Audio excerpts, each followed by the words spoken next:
Hi everyone, আজ আমরা simple easy college look করব। Let's go.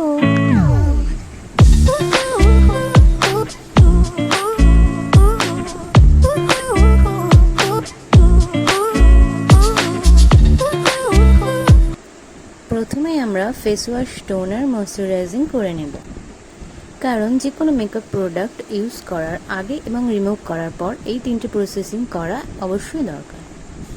তো চলো এই প্রসেসিংটা কমপ্লিট করে নেওয়া যাক। তার আগে যেহেতু এই চ্যানেলটা আমি নতুন খুলেছি, তো সবাই আমাকে সাপোর্ট করো প্লিজ। এটা আমার first video, like and subscribe করে দিও। Thank you.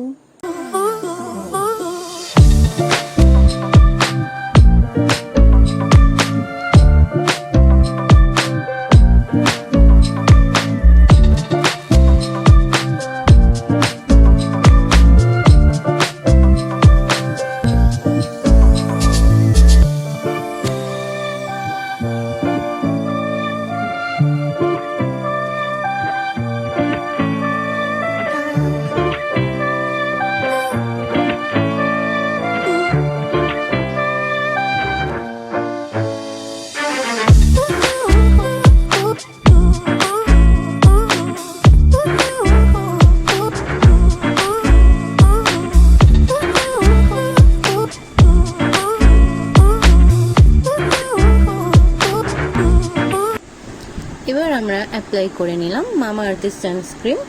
তারপর আমরা ফাউন্ডেশন অ্যাপ্লাই করব, যেটা অবশ্যই হাতের মধ্যে একটু আমি বার করে নিলাম, নিয়ে সেটাকে একটু মিক্স করে নেব। ফাউন্ডেশনটা এভাবে মিক্স করে নিলে আমরা যখন ওটা ফেসের উপর অ্যাপ্লাই করব তখন ওটা খুব সহজেই অ্যাপ্লাই হয়ে যাবে। অনেকে চাইলে এই ফাউন্ডেশনের সাথে একটু ফেস সিরামও মিক্স করে নিতে পারো, তাতে লুকটা ভালো আসে আরও। তো চলো এটা আমরা অ্যাপ্লাই করে নিই।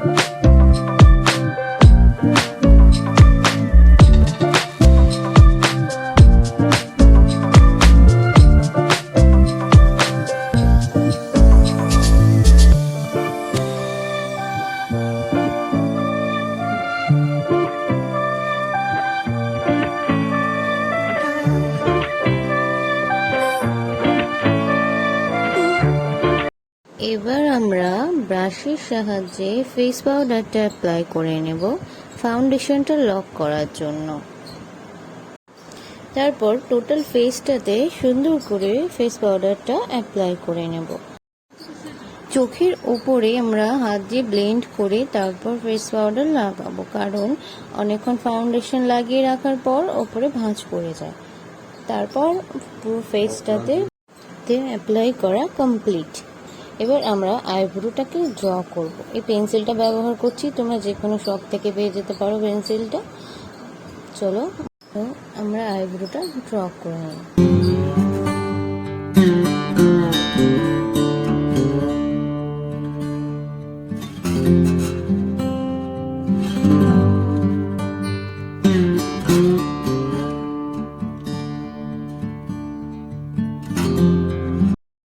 এবার আমরা একটা হালকা পিঙ্ক শেডের লিপস্টিক নিয়ে নেব, যেটার সাহায্যে আমরা আই শ্যাডো, ব্লাশার এবং লিপস্টিক তিনভাবে ব্যবহার করব। এই সাহায্যে আমরা অল্প সময়ের মধ্যে খুব তাড়াতাড়ি মেকআপটা কমপ্লিট করে নিতে পারবো এবং আই শ্যাডো প্যালেটেরও প্রয়োজন পড়বে না, এক্সট্রা কোনো ব্লাশারেরও প্রয়োজন পড়বে না। এটা হালকা হাতে আমরা এটাকে প্রেস করে করে এটা সুন্দরভাবে ব্লেন্ড করে নেব। ঠিক তেমনভাবেই আমরা লিপসে অ্যাপ্লাই করে নেব এবং হাত দিয়ে সেটাকে ব্লেন্ড করে দেব। ফলে একটা হালকা পিঙ্ক শেড ক্রিয়েট হবে, ফলে একটা ন্যাচারালি লুক আসবে। তারপর আমরা একটা লিপ লাইনার নিয়ে নেব। লিপ লাইনারটার সাহায্যে আমরা লিপটাকে সুন্দর করে ড্র করে দেবো, যার ফলে আউটলাইন্সটা বোঝা যায় ভালোভাবে। পিঙ্ক শেডটা তো চলে এসছে, কিন্তু আমাদের যেহেতু হালকা করে শেডটা দিয়েছি আমরা, তার জন্য আমাদের লিপ লাইনারটা শো করবে না। তার জন্য আমরা একটা লিপ লাইনার নিয়ে সেটাকে ড্র করে নেব। চলো এটা আমরা ড্র করে নিই। এটা আমি একটু রেড শেড নিচ্ছি, কারণ আমার লিপ লাইনারটা একটু ডার্ক কালারের, আর তাছাড়া লিপস্টিক থেকে একটু ডার্ক কালার শেডটা নিলেই লুকটা ভালো আসে। দেখো আমরা কীভাবে অ্যাপ্লাই করছি, ঠিক এভাবে আমরা অ্যাপ্লাই করে নেব। চলো ফাইনাল লুক রেডি। বলো এবার ফাইনাল লুকটা কেমন লাগছে, অবশ্যই আমাকে কমেন্ট করে তোমরা জানিও। আমি এর সাথে একটা ইয়েলো কুর্তি পরে নিচ্ছি, তোমরা তোমাদের ইচ্ছা মতো যেটা খুশি পরতে পারো, এটা কম্পালসারি। Ten ten.